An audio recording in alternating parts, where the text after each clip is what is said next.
Ay, may multo! Sige, tingnan ko nga kung anong itsura ng mga gamit dito. Alright. Ay, ang dami. Okay mga guys, magmula nung lumipat kami, dito nakatambak sa isang kwarto, itong mga gamit namin, hindi ko na nabalikan at hindi ko na rin nagamit kung ano-anong mga to. Kaya ang dami, oh. So, ang gagawin ko, para hindi naman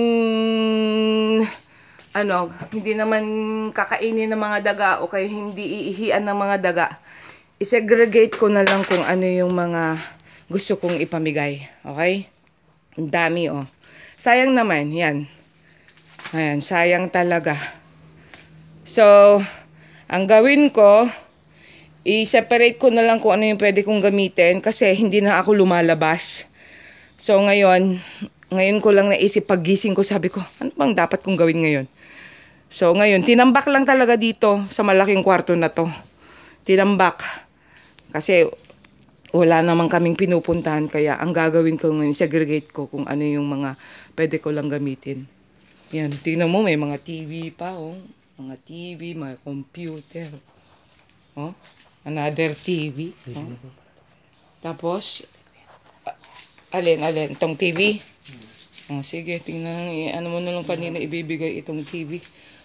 Di ba tatlo ang TV? Ayan, may computer pa dun. Ano sa ano, di ba? Ayan, yun. Ah, oh, yung exercise machine ko, kailangan ko yun. Oo. Ayun. So, ang gagawin ko na lang, i-separate ko na lang po lahat kung ano lang yung mga pwede kong gamitin.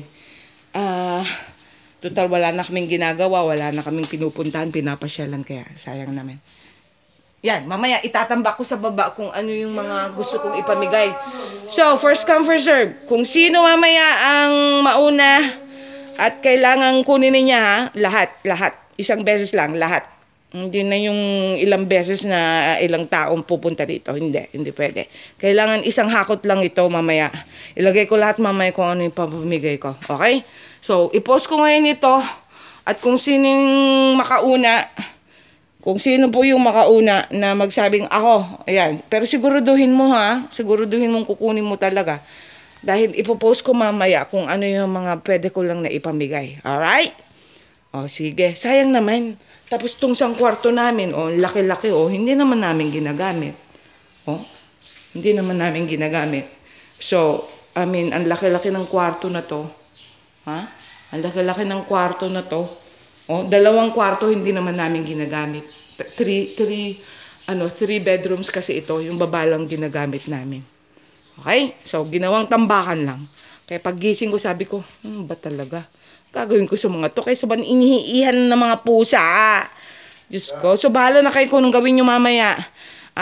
Ibenta nyo. Kasi, minsan ko lang talagang ginamit ng mga to.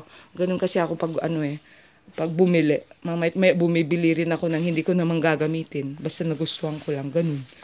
Okay? Okay. Sige na nga. Babe, ikaw. Gusto mo ring, yung tiyan mo, laki, laki ng tiyan mo, Okay, bye. Sige, pati ito pamigay ko na rin.